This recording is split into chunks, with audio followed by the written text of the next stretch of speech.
I have a favor to ask. Everyone who listens to these podcasts, I am asking that you would subscribe to the Gazette, our new digital magazine. It works on all devices and is guaranteed to give you hours of great entertainment. If you're listening to any of our podcasts, please go to oldtimeradiodvd.com and subscribe. Give it a few issues. If you don't like, simply unsubscribe. But I know that you're going to love the Gazette. oldtimeradiodvd.com to subscribe. You'll be glad you did.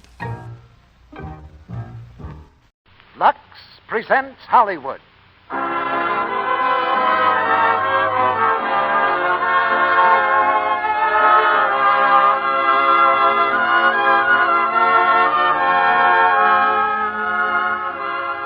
The Lux Radio Theater brings you Robert Taylor, Walter Pidgeon, and Ruth Hussey in Flight Commands. Ladies and gentlemen, your producer, Mr. Cecil B. DeMille.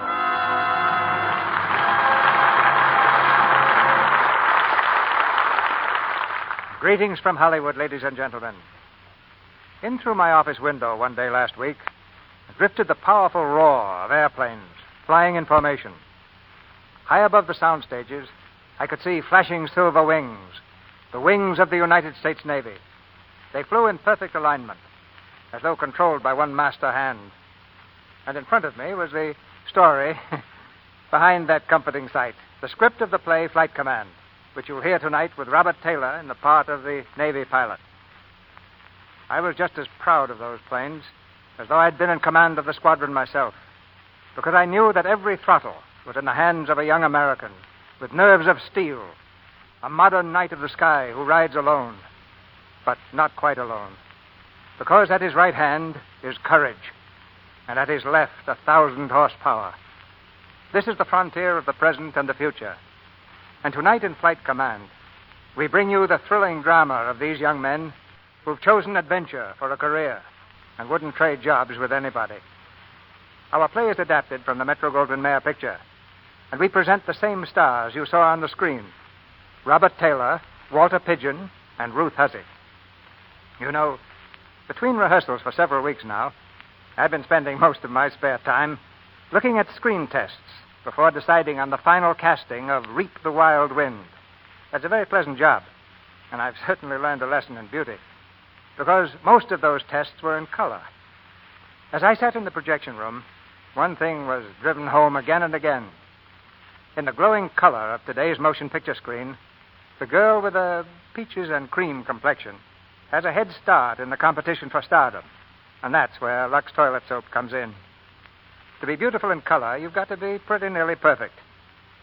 There's something about color that won't stand for imperfection, and helping to keep perfection perfect is the job of Lux Toilet Soap, both with the lovely ladies on the screen and the lovely ladies off the screen.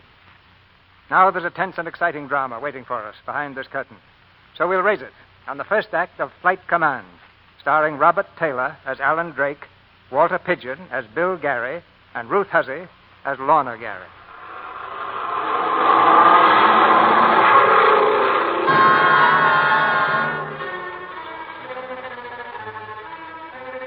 Over the Naval Air Station at North Island, San Diego, creeps a blanket of fog, settling low along the ground, shrouding the control tower in a curtain of misty gray. Somewhere east of the field, a naval aviation cadet roars through the night, searching for the beam that will guide him home safely. In the control tower office, the radio operator tries vainly to establish contact. Navy 5429 from North Island Tower, answer. Navy 5429 from North Island Tower, answer. Anything from that aviation cadet? Nothing yet, sir. I've been trying to reach him since 7 o'clock. What time did he leave Tucson? At 6. He should have been here an hour ago, sir. Lloyd, what's the weather in the mountains? To combat thunderstorms and rain squalls. Drake must have caught that. I'm afraid so, sir. His radio couldn't get through that static. And he's either down somewhere or lost. Keep trying to establish contact. Yes, sir. Navy 5429 from North Island Tower. Any news, sir? That aviation cadet they're sending to replace Curly is overdue. An aviation cadet to replace Curly Wilson? That's a pretty big assignment, sir. I know it. When Wilson cracked up, the Hellcats lost one of the best flyers they ever had. Yes, sir. And now to send us a cadet. I thought Fighting 8 had the privilege of asking for his men, sir. We do usually. This is a special case. He graduated in Pensacola yesterday. Does he answer yet? No, sir. Can't raise him. You've got to raise him. He can't land here. When you get him, send him back to Yuma. And telephone Commander Gary. Tell him there's a stray Hellcat loose in the fog.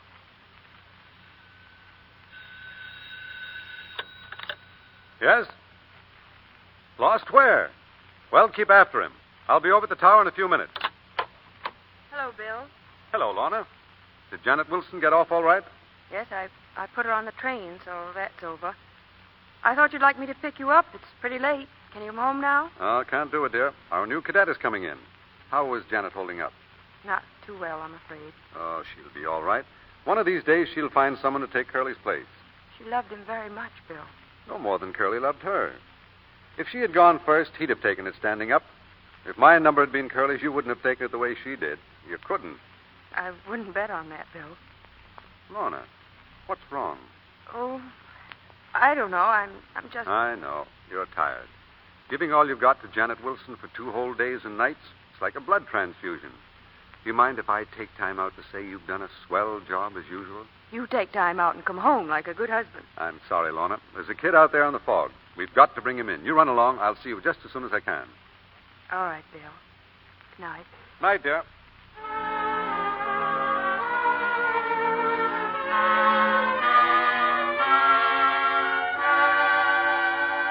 Navy 5429 from North Island Tower. Answer.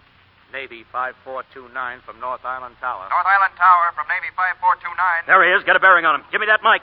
North Island Tower calling Navy 5429. We've been sitting on tacks for an hour. What's your position? That's what I want to know. Storms in the mountains, then cruising through fog for a couple of hours trying to find a hole. Beam receiver not working. Unable to pick up directional beam.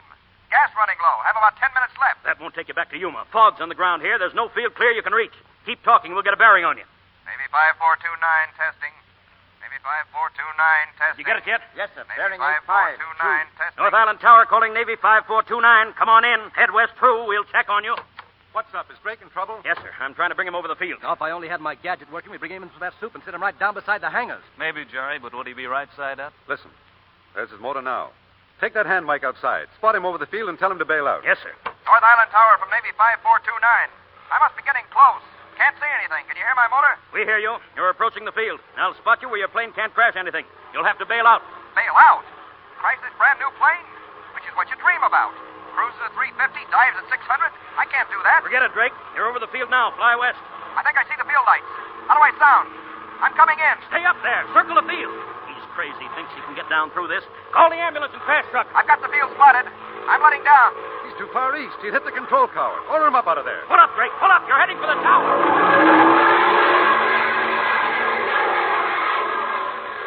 That's close. Let me have that mic. Drake, this is Squadron Commander Fighting 8. Don't try that again. Climb to 2,000, fly due west. And when I tell you hit the silk, the winds from the west, you'll drift in over the field. Drake, answer. Drake at Navy 5429, flying due west. What's your altitude? 1800, sir. Beautiful plane, sir. Kind of a shame to crash. Do what I tell you. Go on up. Yes, sir. Imagine that guy arguing in this fog. All right, Drake. Where are you? 2,000, flying due west. You're set, Drake.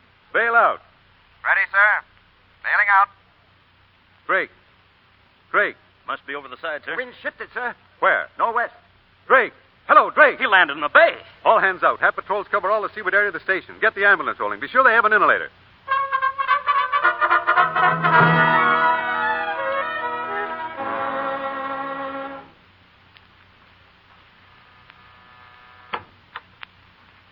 Yes, please. I wonder if I could come in a minute and use your phone. Excuse, please. I don't want to be excused. I just want to use the phone. Excuse, please. No, come in. Listen. I'm an aviator. Flyer. Navy. Savvy? Who is it, John? Oh. I'm sorry to butt in like this, but I'm from the Naval Air Station. I just bailed out and landed in the ocean. Could I use your phone? Certainly. Are you all right? A couple of minutes ago, I wasn't so sure. I thought I'd landed in China. John, get a towel. Oh, sure. I get. Tough luck landing in the ocean. It doesn't mean a thing in my outfit. What is your outfit, Mr. Drake, Alan Drake. I'm one of the Hellcats. Oh, you're one of the Hellcats. Yeah, you've heard of the Hellcats, haven't you? Well, yes, indirectly. Best outfit in the fleet. Remember that serum rescue flight to Costa Rica 2 years ago? That was Dusty Rhodes. He's a Hellcat. And our skipper, Bill Gary, he's tops. But maybe you've met him living near the air station like this. Yes, I seem to remember meeting him somewhere. I've certainly heard a lot about him. They say he's got the sweetest wife. Wife? Oh, yeah. Then there's Jerry Banning. You seem to know them pretty well. Oh, I don't really. I just know about them. See, I'm only out of Pensacola since yesterday. But, say, where's that phone, if you don't mind? Right there. Thank you. And when you're ready, I'll run you over to the station. Oh, no, I've been enough of a nuisance already. Oh, it's all right. Young, will you get the car, please?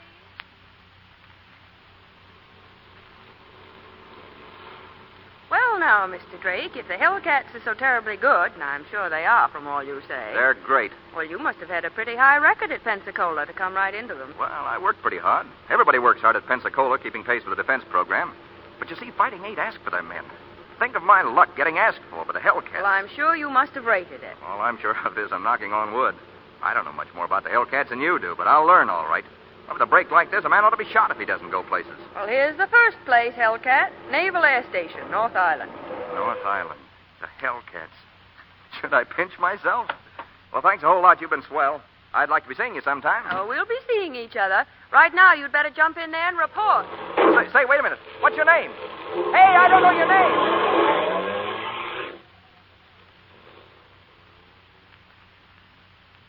Come to us with two things, Mr. Drake. A big build-up and no experience. What happened tonight makes the first of those look pretty sick and proves the second. Just what was your idea up there? You heard my order to bail out, didn't you? Yes, sir, but I thought I could bring her in. How could you bring her in? You couldn't see the field lights. You couldn't even see your wingtip. You thought. Well, that's something. You've got to think in this outfit mostly fast, but first you've got to obey. I know that, sir. I just didn't want to crash the plane, that's all. It's not a matter of what you want or don't want. You had orders. The Navy can build a dozen planes for every good man we can find to fly them. You're no good to us dead. Does that make any impression? Yes, sir. Good. Glad to have you aboard, Drake. Thank you, sir. You're the junior pilot around here, and you're under the gun. So just obey orders and fly the best you can, with your eyes open and your mouth shut. Aye, aye, sir. You'll find a room ready for you in the BOQ. I had some dry things laid out, pajamas and an outfit for tomorrow. You better hit your bunk now. You've got a stiff week ahead. We put you through it before you take your place in squadron formation. Yes, sir, thank you. But do you suppose I could meet some of my new shipmates tonight? We've heard a lot about them at Pensacola. Oh, all right. You'll probably find some of them in the officers' lounge. Good night, Drake. Yes, sir. Good night. Oh, and Drake, if it'll make you sleep any better, there isn't a man in the fleet who could have landed that plane tonight. Thank you, sir. I'll sleep fine now. Hey, fellas. Hey, I just met him. Just met who, Martin? The cadet, Pensacola. He was going in to report to the skipper. Well, what's he like? Oh, he's a well-put-up sort of a fella. I'm sort of his hero. Why, did you make a face for him? Well, he seemed a bit shy, so I went up to him and said, "My name's Martin." Gosh, you should have seen the way his eyes stuck out and his voice kind of dropped to a whisper. Nice fella he is. What he said, "Are you Mugger, Martin?" I guess he'd like to meet the rest of you, too. Maybe we ought to get into our dress uniforms with swords. Now, listen, that guy just fell into the drink in a parachute. Give him a break. We're not going to do a thing to him. I just can't wait to meet a flyer who thinks he can sit down and soup. Used to be that the Fighting 8 picked its own men. Whatever happened to that idea? The skipper says we'll still be able to ask for our men. This is a special case. Suppose this green apple doesn't make the grade. Did we ever keep anyone who didn't make the grade? Here it is, fellas. Good evening. My name's Drake. Hoping I'd find some of you up. I'm sorry I messed things up getting in. Hi, Pensacola. I'm Jerry Banning. Glad to know you. This is Payne, Payne. Murphy, Lindell, and Martin you've met. Yeah, we met a while ago. Glad to know you. And Mr. Rhodes, our executive officer. Dusty Rhodes? All roads are dusty to a sailor. How are you? And Woodward and Townsend How are and you? Lord. How are you? Well, I guess I don't have to tell you how glad I am to be aboard. Are you? Didn't seem so an hour ago. Why? That landing you tried. We thought you were tired of it all. I think I could have let down through that soup. No. How would you do What that? did you see up there? Say, Jerry, maybe you're wasting your time with that fog device you're inventing. Yeah, maybe. Sure, if you want to bring anything in through the fog, just stick Pensacola in the cockpit. You'll get it down. Yeah, new kind of robot. Only this one talks. Now, wait a minute. After I spotted the control tower, the next approach would have been a cinch. A cinch? How come? Go ahead, Pensacola.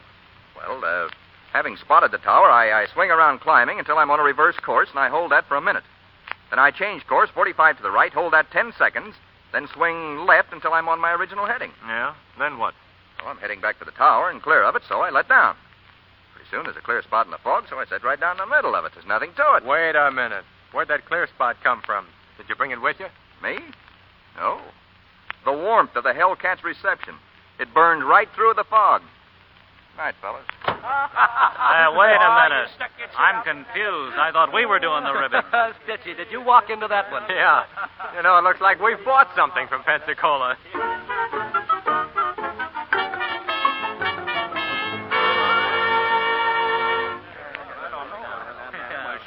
Everybody set here? All set, Dusty. All right, fellas. Remember, we're firing for a record this morning. Let's go out and hit that target every shot. Say, what's Pensacola doing out there on the line? He's got everything on but his chute. It's Dusty. Is Drake going to fire with us this morning with only 5 days shaken down? The skipper will decide that. Sure, relax. The skipper isn't going to send up a green man when we're shooting for a record score. Hello. Say, aren't we firing machine gun practice this morning? Hello, Pensacola. Did you say we? Sure. Don't I fire the squadron today, Mr. Rhodes? Well, it's up to the skipper, but I'm afraid you need a little more shaking down. Well, maybe, but I'd like to know what a guy has to do around here to get out of the first grade. Experience. That's all you need, Pensacola. You can't fly in the squadron without experience, and you can't get experience without flying in the squadron. When you were practicing carrier landings out on the field a couple of days ago, you looked mighty cute with your plane standing on its nose. I cut when I got the signal. Mr. Payne was a landing officer. He can tell you. What do you say, Mr. Payne? What say, Mr. Payne? I say pipe down, Pensacola. Oh, that's swell. First I can't shoot, now I can't talk. I'm sure glad I came. Look, Mr. Payne, was it my fault or yours on that signal? You look. Will you forget that you knocked them all dead at Pensacola? You're in the fleet now, working on actual war problems. It happens we're firing in competition this morning for a record score. A man a week out of Pensacola isn't ready for my money, and if I were the skipper, you wouldn't shoot today. Well, that's one break for me. You're not the skipper. All pilots fighting 8, man your plane. There we go. All hands up. On the line. Commander Gary. Yes, Drake. I was hoping I might be flying with the squadron today. I've had a good shaking down, and I'd sure like a chance to get my teeth into things. Of course you're flying. This is squadron competition. Win or lose, we'll do it with all hands in the air. You fly number 2 in my section. Thank you, sir.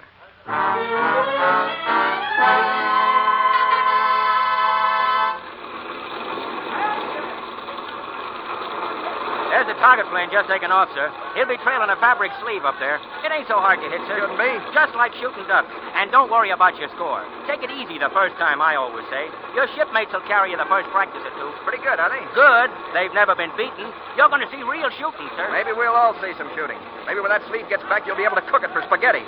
Let's go.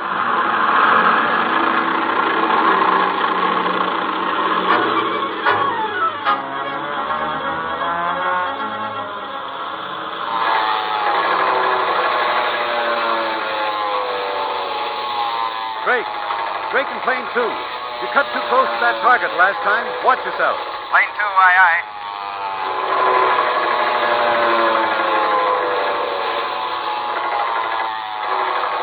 Drake and plane 2. Drake and plane 2. Stay clear of that sleeve. Drake.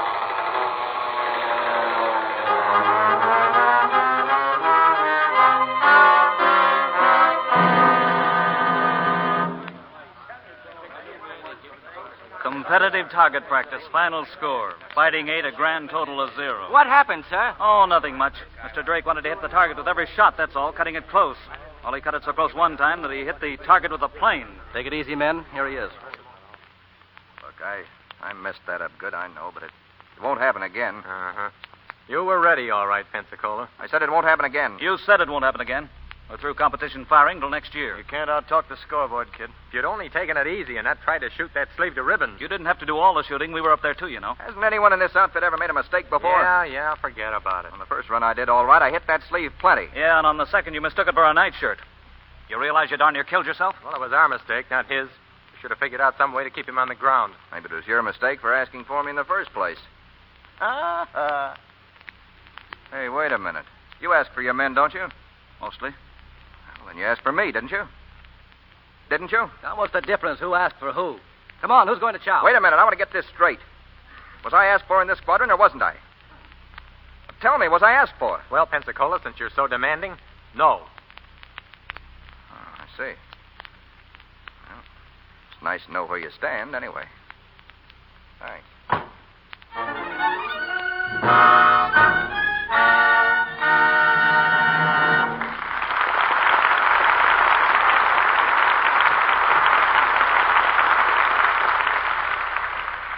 In just a moment, Mr. DeMille and our stars, Robert Taylor, Walter Pidgeon, and Ruth Hussey, will bring us Act 2 of Flight Command. Let's listen in for a moment on a little domestic scene. Mary and Joe Rogers are getting ready to go to a party. Help me decide what to wear tonight, Joe. This pink crepe or this turquoise blue. Which do you think looks better on me? Well, hold the pink one under your chin so as I can see. Now the blue. Oh, gosh, I don't know. You decide, dear. I like them both. Oh, a big help you are, Joe Rogers. Well, is it my fault, darling? You always look good, whatever dress you wear? Well, it's a safe bet Mary's lovely, smooth complexion has lots to do with her young husband's admiration.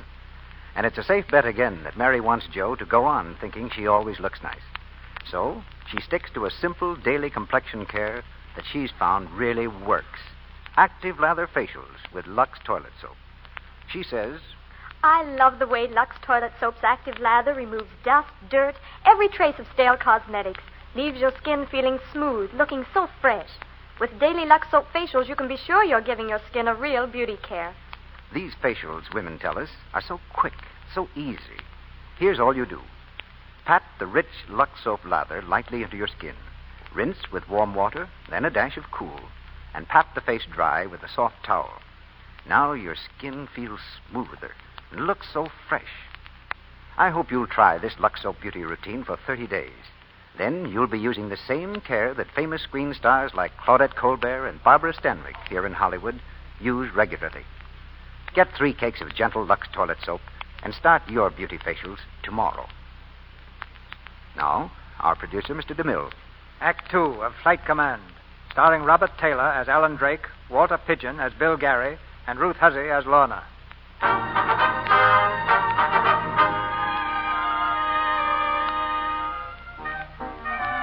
It's Saturday night, and the pilots of Fighting 8 have left their quarters on North Island.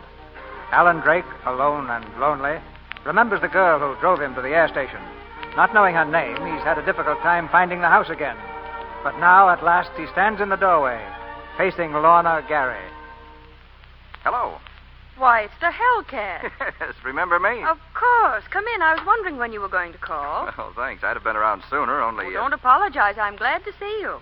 Well, you know, I wondered if you weren't doing anything, if perhaps you'd put on your dancing shoes and come out with me somewhere. You want me to go out dancing with you? Well, you see, I don't know many people around here. Don't know anybody, really, and thought maybe you'd be kind enough to sort of show me the town. Well, that's very sweet of you, Mr. Drake. But I'm afraid you'll have to get authorization from Commander Gary. Skipper? What's he got to do with it? You haven't even learned my name. You don't know who I am, do you? Well, things were happening sort of fast that night, weren't they? With all that fog, and then you driving off so quickly, and... Well, what is your name? Take a deep breath, Hellcat. The name is Gary. Gary? Well, how do you... Did you say Gary? Uh-huh. Often described as the skipper's wife. Everything fits together perfectly. A new pilot always pays a duty call on his squadron commander and his wife. Come along in, join the others. Well, that's terribly nice of you, Mrs. Gary, but I've no right to come barging in on your party. Oh, it's no party, just a house full of Hellcats, that's all. Hellcats? Yes, this is sort of their hanger-off duty. Yours, too. Anytime, whenever anyone in the squadron feels like it, he just drops in. Well, I do appreciate that, Mrs. Gary, but this wasn't really a duty call, and I'd rather make it another time. Now, you're not going to get sensitive, are you? Because you tried to make off with the commander's lady? No, Mrs. Gary, it's not that. Well, whatever it is, I wouldn't let it spoil a Saturday evening. Let's have that dance you suggested, and perhaps we can talk things over later. You know, I'm sort of a mother confessor to new pilots. Advice to the lovelorn, how to play chess with the admiral's aunt, headache powder. I'm sorry, but I'd rather call another time if you don't mind. But you see, I do mind. I'm surprised. Not quite pleasantly. I tell you, it was Jim McCallum, and I can't waste any of more time arguing. Hi, Pensacola. How are you? Hello. Jerry, you're not leaving. I can't hang around here all night wrangling with those apes. Got work to do on the fog device. Well, wait a minute. Mr. Drake, maybe you can help my brother. He's having an argument with the boys. Your brother? Jerry Banning? Of course. Anything funny about that, Pensacola? No, but I'm sure learning things tonight. Look, Mr. Drake, do you know what English pilot bombed 3 bridges back of Dunkirk, making possible the evacuation of 4 divisions? Yeah, who was it? And was he alone? All alone. It was McCallum, the New Zealander. James McCallum. Right. Oh, I knew it was. So did I. You must come inside and back us up, Mr. Drake. Yep, got to settle this argument tonight. I've got a new one to start first thing in the morning. Hey, Mugger. Here's Pensacola, the Flying Almanac. He says it was McCallum alone. Hiya, boy. Hello, Drake. Good evening, Commander Gary. Just make yourself at home. You'll find a drink over there. Thank you, sir. Now, tell Martin it was McCallum, without Patterson. McCallum what? Bridges, Dunkirk. Oh, yes, it was James McCallum. With his plane full of bullet holes, he got back to Dover and crashed. Broke his leg. You're right, no doubt about it. McCallum from New Zealand. Well, then why did you say it was Patterson? Just to make you get red in the face, Jerry, that's all. Saves turning the heat on. How are you, Pensacola? Oh, I'm fine. Sit down, Drake. Glad to see you aboard. I'm glad to be aboard, sir.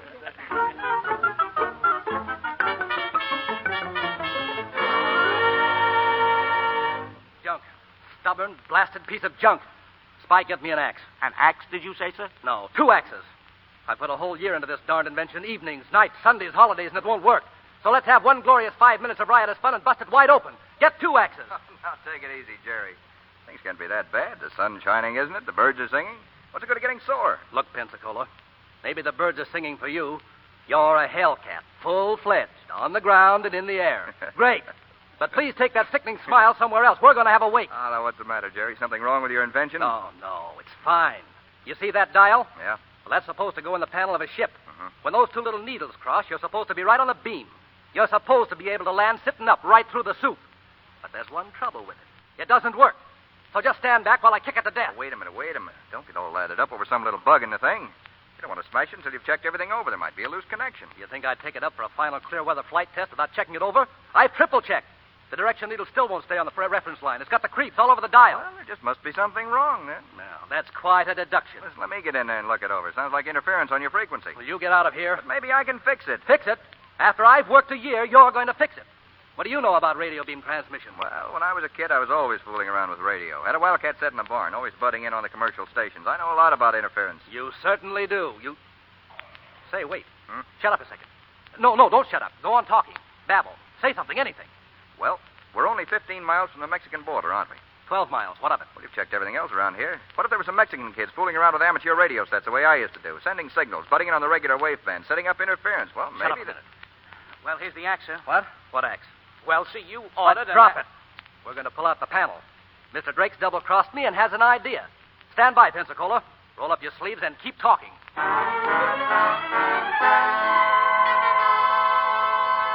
Drake, come on. Right here, Jerry. Hurry up. Standing by a month for a good pea soup fog, and when we get it, you're missing. Oh, I'm sorry, I was over at the skipper's. Your sister wants you to drop in. Plenty of time for that. We'll have the whole test done in half an hour. You're not going to fly it in that goo out there tonight. Why not? With this apparatus, it'll be clear as a bell. Don't waste time talking. Look, I know the clear weather tests have worked swell, but let's try in a two-seater before risking this stuff. You fly it under a hood, blind, but I'll be at the forward control just in case. I invented this thing for fog, didn't I? No. All right, I'm going to fly it in fog. Spike, anybody around? No, sir, all clear. Let's go, Pensacola. When we get through, there'll be a railroad track running right down from the sky. No more getting caught on top with gas running low and no place to sit down. This thing sort of got me. When I think of what it means, what it can do for aviation, I get the shakes. Come on, let's warm it up.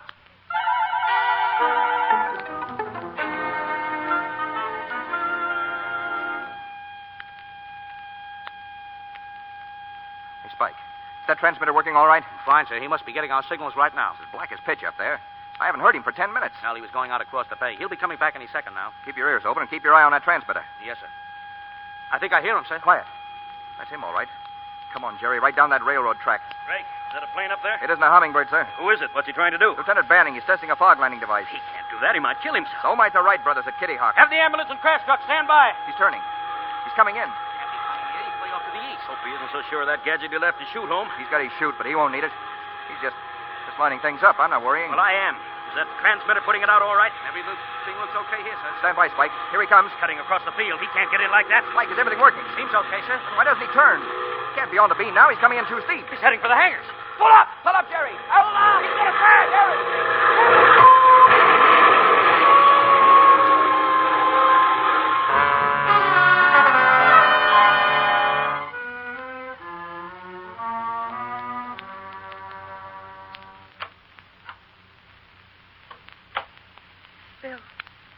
Bill, how is he? Hang on to yourself, darling. He's badly hurt. He's... The doctors don't give him much chance. Commander Gary, report to scene of crash. Commander Gary, report to scene of crash. Lorna? Yeah, I know. We've got to go. Yes, and I'll probably have to fly east tonight. Oh, no, Bill. Not tonight. Lorna, it's hit all around you, and you've shown the rest how to take it. If it's your turn now and the flag's at half-mast, keep it flying. Yes, Bill. Goodbye, dear. Goodbye. Mrs. Gary. Well, say it, Izzy. He's gone. He only regained consciousness for a moment. He's gone. Will it help any to know that his last thought was for you? He wanted to tell you something. And just at the end, he said, "Tell Lorna everything's all right."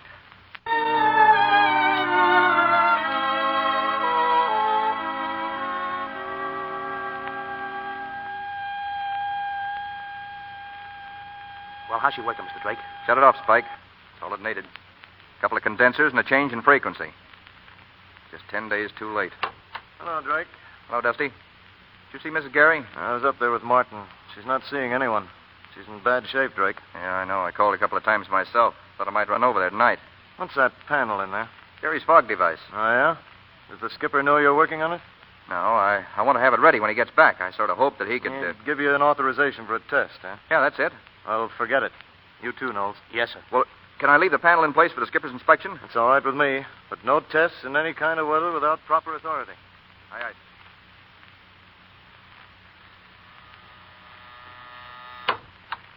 Good evening, Chung. Oh, good evening. Mrs. Gary at home? No, sir, no home. May I wait?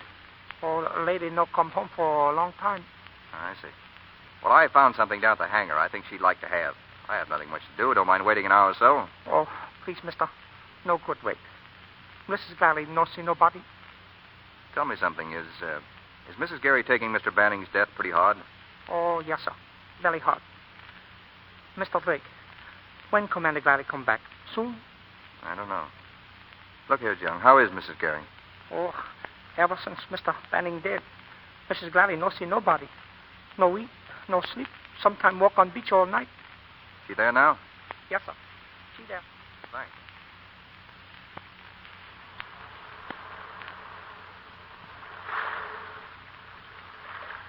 Hello, Mrs. Gary. Well, you certainly picked a spot for your evening stroll that'll go down in history. At this spot, Admiral Alan Drake crawled out of the ocean to join the Hellcats. His heart full of hope and his mouth full of minnows. How did you know I was here? I just spotted you through the window and came right along. I left a message that I was not at home. Now, look, Mrs. Gary. Didn't you get that message, Mr. Drake? Sure, I got it. But Was it so difficult to understand? No. I know it's none of my business, Mrs. Gary, but staying by yourself isn't helping things any. You've just got to see somebody while the skipper's away. Otherwise, the willies will get you. You know, little brown men with egg on their whiskers. Look, I've just got a new little jalopy. $25 down and the rest when they catch me. How about taking a ride tomorrow? It'll bounce those willies right out of their whiskers. Oh, why can't you understand? Are you so stupid you can't see or so blunt you can't feel? Why do you force me to say these things? Do you think I'm a child that needs coaxing with silly jokes? Sorry, Mr. Gary. Won't happen again. I found this in the hangar. I thought maybe you'd like to have it. What is it? It was Jerry's. Picture of you and him. See, I've been working on the invention. Jerry wanted me to. That's how I came to find the picture. Well, Pensacola. I'm sorry. Forgive me. Well, it's not necessary. I guess I deserved what I got. Oh, please, try to understand. I didn't mean to be rude. That's all right. It was good of you to bring me this. And I haven't forgotten how thoughtful and kind you were that night at the hospital. I do appreciate it. You're so much like Jerry. I guess that's a pretty nice thing to say about anybody. Would you care to walk a little way? Sure.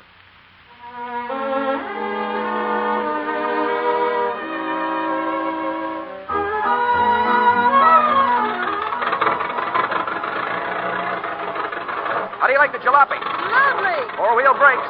4 wheels, too. How about some tennis today? I'll give you 3 games and trim you into the bargain. You're on, lady.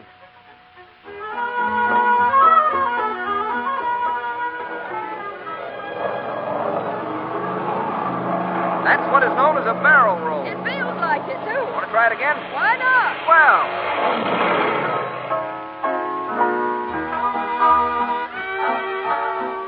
This trick's never been done by anyone in his right mind. Now watch. I've been training these spoons until they're almost human. I take one in each finger, then I lift them up. Sorry, it didn't work. Anything wrong, sir? Yeah, your spoons skid. Customer speeding his soups liable to have a nasty accident. I'm sorry, sir. Can I get you something else? Small brandy, 2 brandies, please. Thank you, sir. Having a good time, Miss Gary? Oh, wonderful. You've been grand to me all week. I don't know when I've ever had such a good time in my... What's the matter? Hey, what is it, Lorna? I thought we'd bounced those willies right out of business. It's not the willies. Did I worry you, spilling those spoons all over the place? No. Oh, come on, Lorna. What is it? Take me home. But you... Don't ask any questions. Take me home.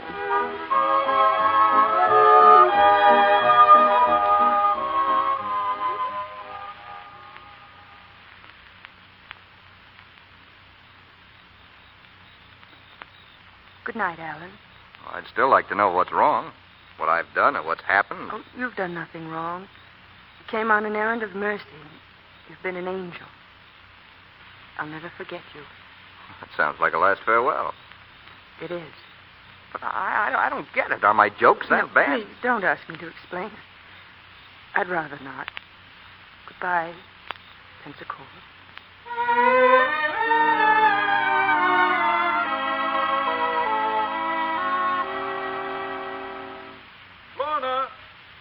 Lorna, where are you? Lorna! Oh, hello, darling. Hello, Bill. Oh, it's wonderful to be home. How are you? Not too good, I'm afraid. Oh, I'm sorry.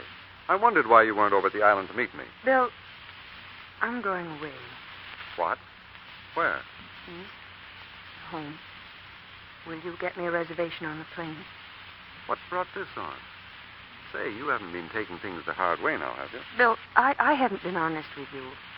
Because I wasn't really frank and honest, I've made a lot of unhappiness for myself. Now I've got to tell you the truth, even though it may hurt you. Lorna, what are you trying to say?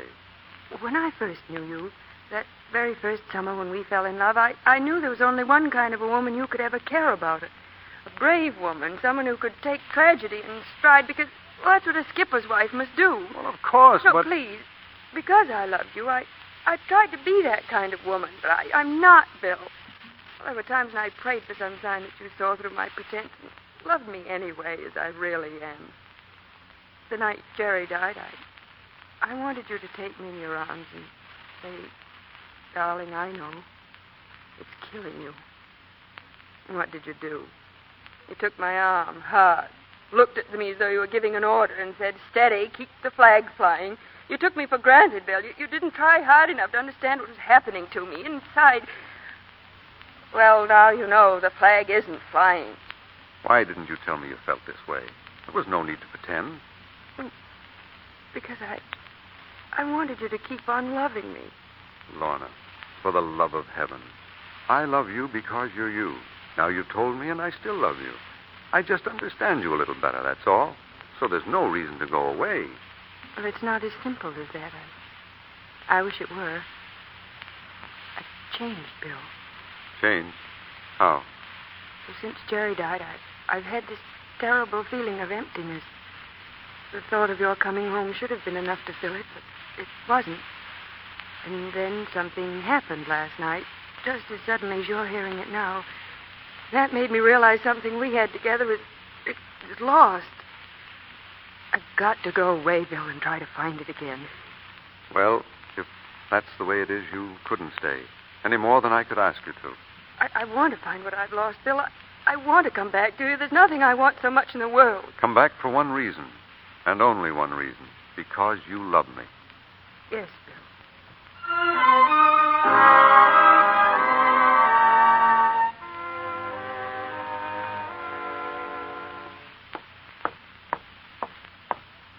Oh, Mr. Drake. Yes, Pike? Lieutenant Rhodes says, can he see you in the lounge? Thanks.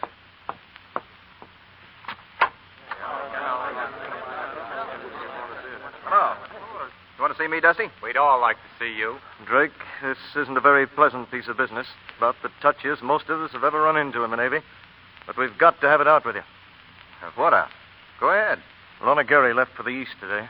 She did? You didn't know that? No. You saw a lot of her in the past 2 weeks. Yeah, every day almost. And almost every evening. She didn't see anyone else around the station. Any of the wives or any of her friends here in the squadron. I know she didn't. What about it? It wasn't a pleasure trip Mrs. Gary took today. We don't know when she's coming back. We don't know that she is coming back. Hey, what is this? What have I got to do with it? Drake, I've cruised with Bill Gary a good while. I was best man at his wedding. I've never seen two people happier than they were, up to 2 months ago. And I've never seen a man busted up so badly as he is today. You know why Mrs. Gary left? No, and I don't think it's any of my business.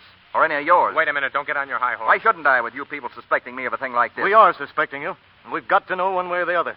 And if we're right, you don't belong in Bill Gary's squadron. Bill Gary's been my skipper as well as yours. He's been my friend. But you don't have to bother finding out whether your suspicions are right or wrong, because I'm getting out. I wouldn't fly with a crowd who can suspect me of a filthy trick like this if it was the last squadron in the fleet. You can have my share. You can take the Hellcats and drown them in the bay.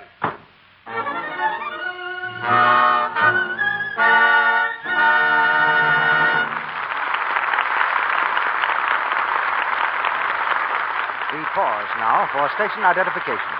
This is the Columbia Broadcasting System.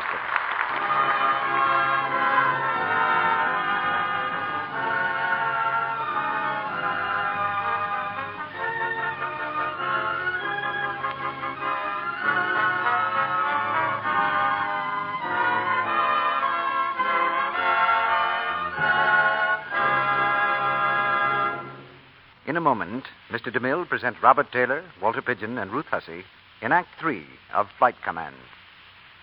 Now, in our brief intermission, we have three visitors. Three women who, like most of you, are enthusiastic about the product behind this program. Hollywood's favorite beauty care, Lux Toilet Soap. Here's Miss Celeste Rush, a business girl. That's right, isn't it? Yes, Mr. Ruick. And like most business girls, I consider making the most of my looks mighty important. I've found Lux Soap gives my complexion just the care it needs. It's such a gentle soap, and it always leaves my skin feeling so smooth, with that nice, fresh look that's so important. Thanks, Miss Rush. Yes, clever business girls all over the country trust their lovely, clear complexions to gentle, daily Lux Toilet Soap care. And now here's Mrs. Johnson, whose profession is housekeeping. Is that right, Mrs. Johnson? That's right, Mr. Ruick. And since I am a housekeeper, you can be sure that one thing is just about second nature. That's economy. One of the jobs I take most seriously is budgeting the household expenses. And I certainly do think Lux Soap gives wonderful value. It's such a firm cake, so long-lasting, and it costs so little money. You can use it right down to the last little sliver. And it gives such a grand, rich lather, too. My family loves Lux Soap. And, of course, it's as fine a toilet soap as money can buy, but it's a luxury we can afford. Thank you, Mrs. Johnson. It's certainly true that more and more careful housewives find they can let the whole family use this truly luxurious soap and still be economical. And now, Miss Margaret McKay, whose business is posing for commercial photographs. Good evening, Mr. Ruick, and everybody. I'm very glad to tell why I use Lux Soap regularly. It's because I've found it's the right care for me. It certainly is a wonderful aid in keeping my complexion nice and smooth and soft. And, of course, that's the way a model's complexion has to be. Thank you, Miss McKay.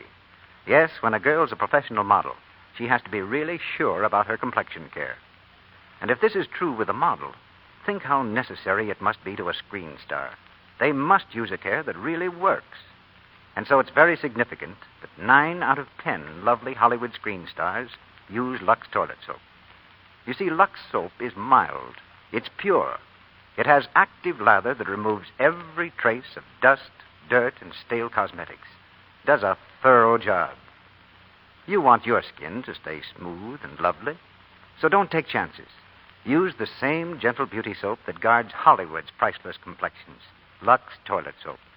It's as fine a complexion soap as money can buy. Get 3 cakes of Lux Toilet Soap tomorrow. Now, Mr. DeMille is returning to the microphone. Curtain rises on the third act of Flight Command.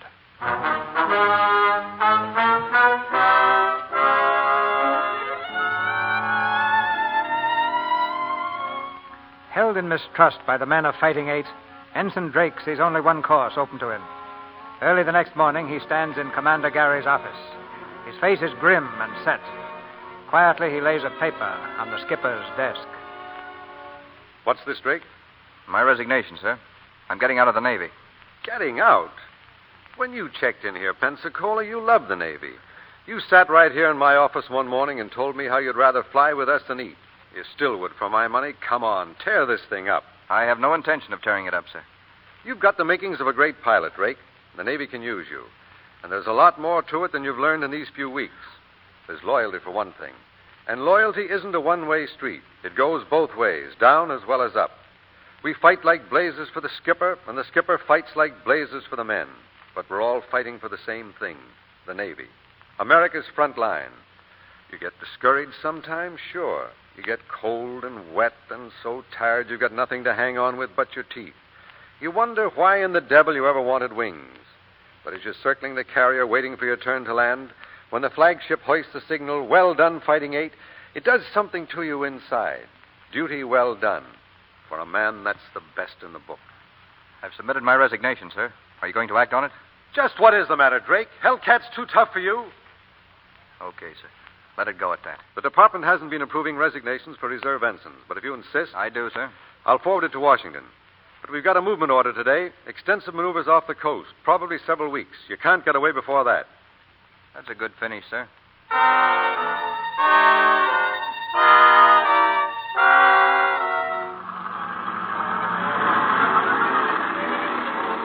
Navy orders. Aircraft maneuvers over Pacific. All aircraft from North Island, including patrol planes, will meet carriers off coast for 2 weeks battle maneuvers.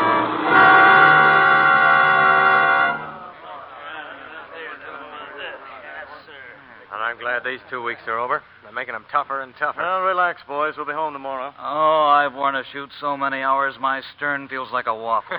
Join the Navy and see the world through a bomb sight. Combat flying ain't so hot. Keeps your stomach at a constant state of astonishment. Fighting 8, mechanics, start all engines. Did you hear what I heard? All right, men, snap to it. What's up, Skipper? A seaplane is down somewhere near the lower California coast. No report for more than 2 hours. Her radio must be out if she's still afloat. And there's only an hour before darkness. Well, what are we waiting for? Here we go again. Drake, wait a minute. Yes, sir? You only came in these maneuvers while waiting for your resignation to be acted upon. The maneuvers are over now. This is an extra trip. You can stay on board. You're all in. You're all mixed up, Skipper. I'm resigning, not quitting.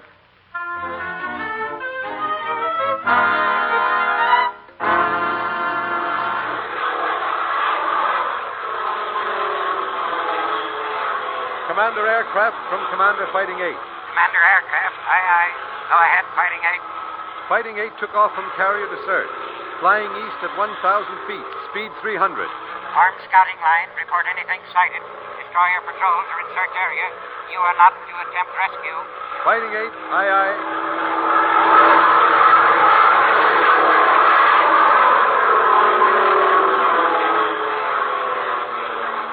Drake in plane 2, Commander Fighting 8. Go ahead, plane 2. Skipper, I just saw a Very Star to the southern. Fighting 8, Fighting 8. Change course to south. Fly at 500. Keep close lookout for lights of plane on water. Report anything sighted. Don't answer.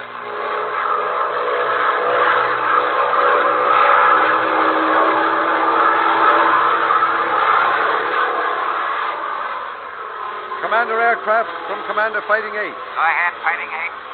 PBY-6 located. North tangent Guadalupe Island. Bearing 50, distant 3 miles. Hull still watertight, all on board safe. Clear reach reported position in 15 minutes. Destroyer will arrive within an hour. Carrier in heavy fog. Fog enveloping entire coast. Proceed San Diego without delay. Answer. Fighting 8, aye. Proceeding San Diego. Fighting 8, Fighting 8. Planes in sight of me close up. Others proceed to San Diego. Fog shutting in. Don't answer.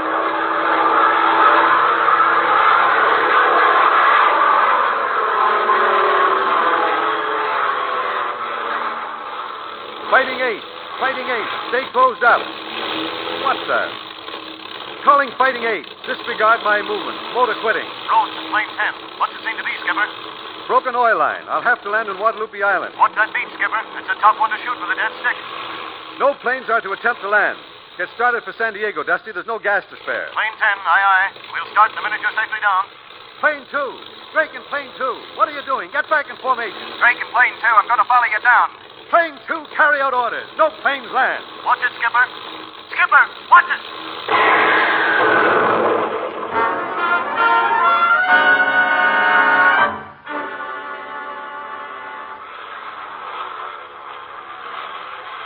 North Island Tower from plane 10, Fighting 8. Commander Gary forced down on Guadalupe Island, apparently injured. Drake in plane 2 landed safely and is giving first aid.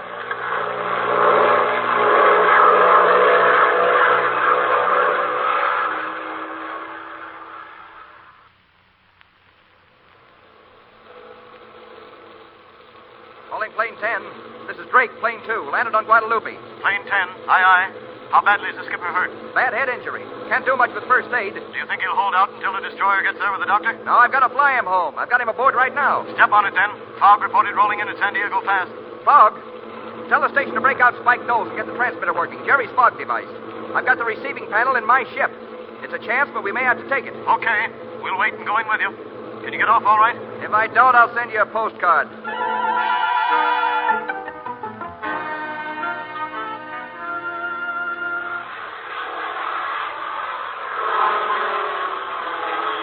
Fighting 8 from Drake, plane 2. Take off okay, heading home. Fighting 8, take positions on plane 2. Drake has fog landing device. Take close V formation on Drake. Stick tight, wing to wing. That okay, Drake? Plane 2, aye. Okay, Drake. You're up in front. You're carrying the ball, mister. Aye. North Island Tower for Fighting 8. We're bringing in Commander Gary. Please advise weather. Wind northeast 2, heavy fog, visibility 0, ceiling 0. Have you got that landing device ready? Knowles is trying to set it up. We don't seem to be having much luck.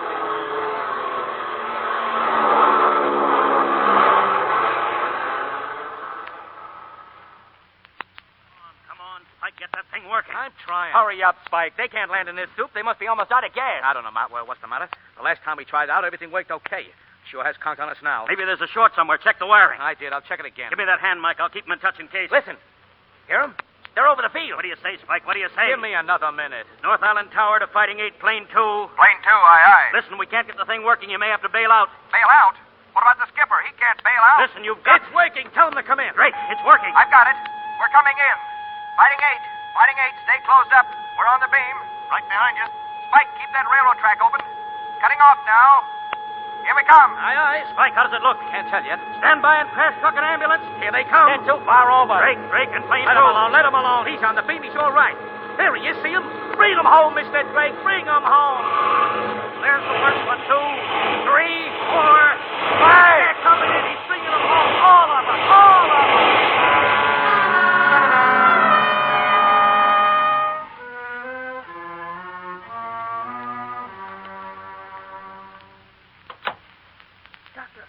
I'm Mrs. Gary. Oh, come in, Mrs. Gary. I just flew in from the east.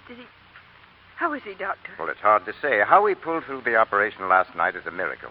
If he'd only regained consciousness, I'd give him a fighting chance. May I see him? Why, of course. Bill. Oh, Bill, I'm here, darling. I've come back to you. Hear me, Bill. Look at me, darling. Lorna. Bill. Lorna, you got my letter? Letter? No, darling, I'm going to resign from the Navy. Maybe then we can be together. Darling, you're not leaving the Navy. You belong in it. And I belong with you. Will you be happy? I am happy. You pulled through. I'm home, Bill, beside you. Do tears help? Yes, darling.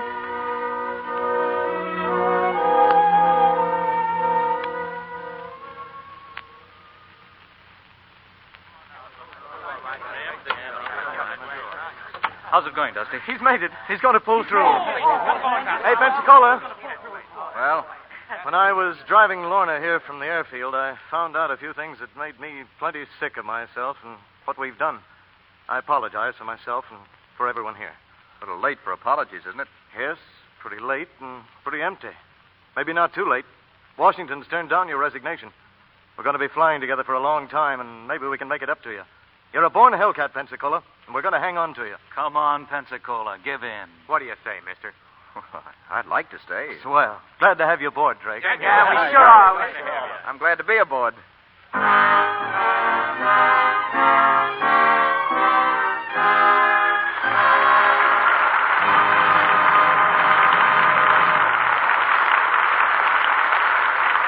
Curtain falls on tonight's play. But at this very minute, from Pearl Harbor to Pensacola, the sky dogs of the fleet, the eyes of the Navy, are keeping their eternal vigil. Before the stars of tonight's play take their curtain calls, I have an announcement to make. On one other occasion in the Lux Radio Theater, I mentioned a new radio program just making its bow. And again tonight, I believe there is an event of sufficient importance to warrant my calling it to your attention. It's a new radio series by the world-famous Luella Parsons, known to many of you already through her newspaper column. Next Friday night, Luella Parsons will open her new program over most of these stations, and I heartily recommend that you listen in. I know I shall. And I shall be wishing Luella the best of good luck. And now to Robert Taylor, Ruth Huzzy, and Walter Pigeon, our snappiest salute for their good work tonight. Thank you, C.B. We met and worked with a lot of the men in the Naval Air Service when we were making the picture Flight Command. They're great fellows, and I'd like to wish them all happy landings. We're all with you there, Bob. I think the Navy is taking care of those happy landings in the best possible way by thoroughly training the pilots. I'm an Army man myself, but you can't beat a Navy pilot. By the way, Bob, how are you and your plane getting along these days? Oh, pretty good, Ruth. I've got my solo license now. What kind of a ship do you fly, Bob? Well, it's a four-seater monoplane. Just room enough for this crowd here. How are you on forced landings? Well, I've got my fingers crossed. Just one so far. The wind changed too quick for me one day, so I overshot the field and sat down in the middle of a watermelon patch. Any damage, Bob? No, not a bit. Best watermelon I ever tasted, though. What about taking me up sometime? I like watermelon, too. Well, from what I hear, CB, you were flying airplanes when I was learning to walk. If you want to take a chance, it's all right with me. Before we say goodnight, Mr. DeMille, I'd like to tell the women in the audience what they're missing if they haven't tried Lux soap. I use it all the time because I know it really helps to keep one's complexion looking just right. And that's a very good reason why I think every woman will like Lux soap. I think you're a very good reason for women liking Lux soap, Ruth. What's the schedule for next week, CB? Next week is a broadside. We're going to present Wallace Beery and Mickey Rooney. With them we'll have Fay Ray, and our play is Stablemates. It's adapted from the Metro-Goldwyn-Mayer hit, which starred Wally and Mickey on the screen. The story of a man who was a failure and of the boy who stuck with him when the going was toughest. A drama with a real heart tug and lots of excitement. So we can promise you an evening to remember when we bring you Wallace Beery, Mickey Rooney, and Fay Ray in Stablemates next Monday night. Well, I wouldn't miss that for anything, CB. You've got a great cast and a swell play. Good night. Night. Good night. Good night. You've all learned your wings in this theater tonight.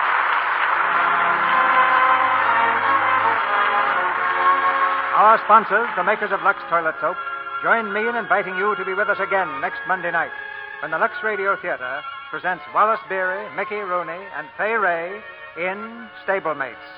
This is Cecil B. DeMille saying good night to you from Hollywood. Robert Taylor's forthcoming picture is Billy the Kid. Walter Pigeon will be seen in Blossoms in the Dust. And Ruth Hussey's next picture is Free and Easy. All three are Metro-Goldwyn-Mayer productions. Heard in tonight's play were Tristram Coffin as Jerry, Ted Bliss as Dusty, Fred Mackay as Martin, Bob Burleson as Stitchy, Edward Marr as Spike, Robert Strange as Lloyd, Lou Merrill as Officer, Wally Mayer as Jung, Griff Barnett as Admiral, Charles Seal as Mechanic, and Ann Tobin as Waitress. Our music is directed by Louis Silvers, and your announcer has been Melville Ruick. This is the Columbia Broadcasting System.